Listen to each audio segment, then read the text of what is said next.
What's up there, YouTube? Kenny here, also known as SilentFan85. Welcome to a quick video.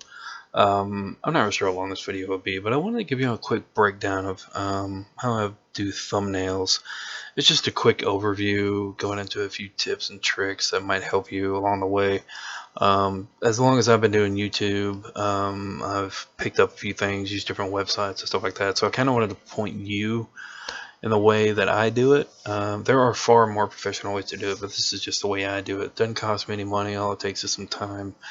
I'm currently working on an Uncharted 4 thumbnail for the upcoming series that I'm finishing in the next couple of weeks, which is gameplay only, no commentary. I did a few streams of Uncharted a few months ago, and I never got to finish it, but I finally had some time, so I figured I'd plow right through it, and it's such an amazing story. But this is a thumbnail I did. I've been working on it for about 30 minutes now. I went through Google search some different PNG transparent images, and as you can see, this is like, for example, where I got Nathan Drake, the main character. There's also Elena, Nathan there, his brother in the back. In the back there, that mountain that you see. Let me go ahead and undo this, kind of show you a little bit. Undo. Okay, so that mountain right there, that is actually the mountain where they go to find the treasure. That's the main purpose of the story. Aside from this kind of being a farewell to Nathan Drake, I think this is kind of his last game, as you'll see in the series. I'm not going to spoil anything, but I think it's a fitting end. But anyway, what I can now is just go for. Oh, I can't go forward. Oh, okay. Well, you can see how I kind of do things here. But anyway, I kind of set this up. Again, it took some time. You got to kind of resize images, make them kind of look the same. Kind of with like a classic, like film noir look kind of thing here. But with Be Funky, what I can do is go ahead and flatten layers, and that flattens all the images that are currently up. And then I can beautify. That adds a little bit, but let's do, well, it's not beautiful, let's do exposure. I'll go ahead and add some shadow in here. A little bit of highlight. Do that, and then I want to add an effect. Now I had chromatic on here. And there we go. That's what I was looking for, except we're going to apply, but now we're going to go back to edit, exposure, highlight it up a little bit, and there we go. Now I try to look at what this looks like as a thumbnail. That looks good. It's not too bad. Again, I am not a professional. This is just the way I do it. The brother's a little dark, but no, that's okay. I mean, the main focus is on these two. This is their story, really. The brother is a big part of the story, but I'm not sweating it. But anyway, I use textcraft.net for my text graphics. Mainly because you can get a nice glow effect. I've already saved it, so there's that. But you can get a nice glow effect, drop shadow effect, 3D style. But anyway, what I do is I just stick with the font Chunk 5 for the most part. For most of my thumbnails. Augustus is the one I use for the Until Dawn graphics, but I'm going to stick with Chunk 5 on this one. 7 pixel shadow, extra large lettering, and then what we're going to do is we're going to go ahead and add a layer here, and then we're just going to do part 7 right about there. Alright. Then we're going to flatten layers. We're going to go ahead and bring up the exposure a little bit more. Highlights. Yeah, there we go. But there's a little bit more blue with the chroma on there, so that looks pretty good. So what we're going to do is we're going to go ahead and save it. Now here's the tricky part, because this is 5.9 megabytes right now. So what we want to do, that part 7 kind of stands out a little bit, doesn't it? Let me see if I can go ahead. We're going to undo that. Opacity. There we go.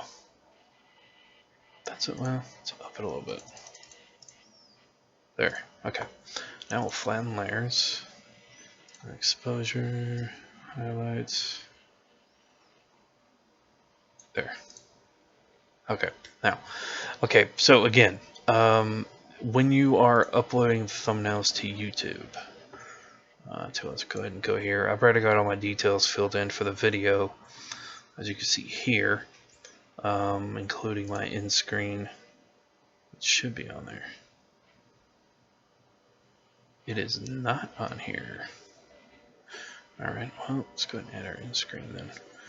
Import from video. We'll do Archie here. Import. Okay, so what this does, it adds me, Lady de Winter, playlist. Let's go ahead and edit that. We'll do.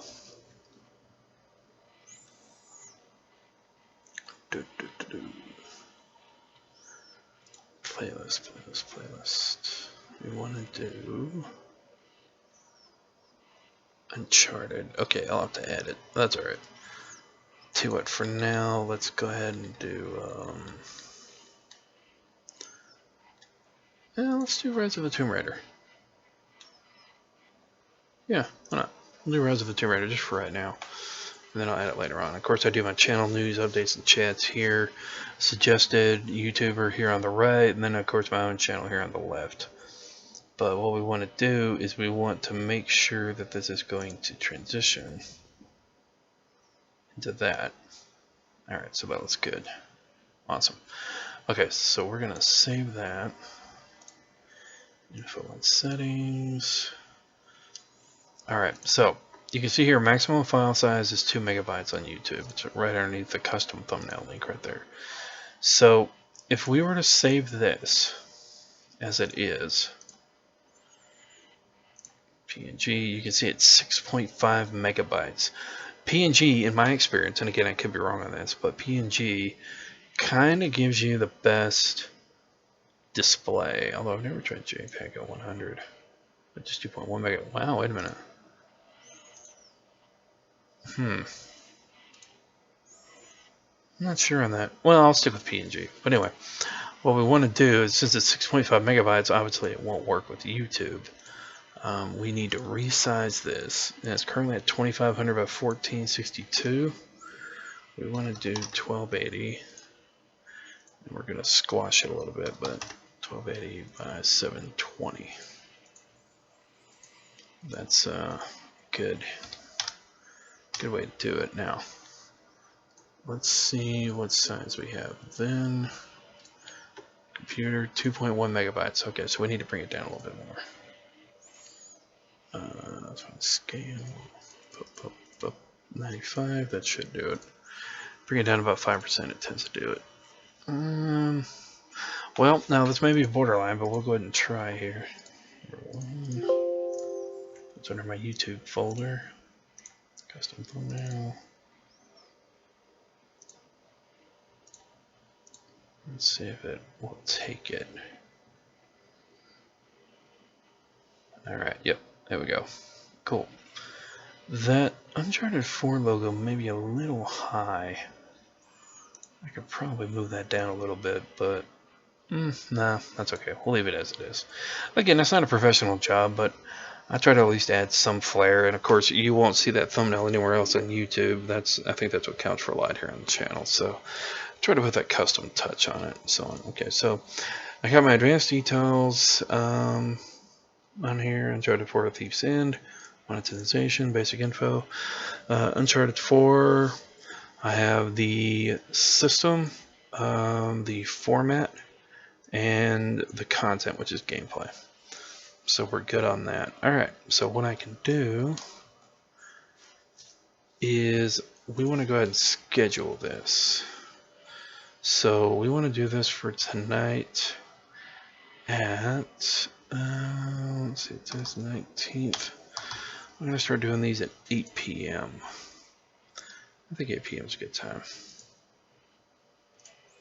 Alright, we want to do this on Twitter. And what we're going to do is publish. So there you go. Just again, a little breakdown about how I do thumbnails. what I use to search for. You can search for anything, PNG transparent, a logo for instance, to get the Uncharted 4 logo, just like that. You can pretty much do that with any game and you'll have different pops up. Now be aware, some of these may be copyright, so be careful with that. But again, TextCraft is one of the better ones that I use. BeFunky does have text you can add, but the problem is there's no shadowing on it. So you know, there's that. It kind of sucks. So that's why I'd stick to TextCraft, because the shadowing really helps things stand out. And if you use a different color, it probably looks even better, but I just decided to go with the basic black on this. But anyway, thanks for watching. Be sure to like, subscribe, comment. Hope you enjoyed the video. Different kind of video. Maybe it gave you some tips, some tricks, a little bit of help. But for now, say salute, and remember, you're awesome. They're both royalty otherwise. See you.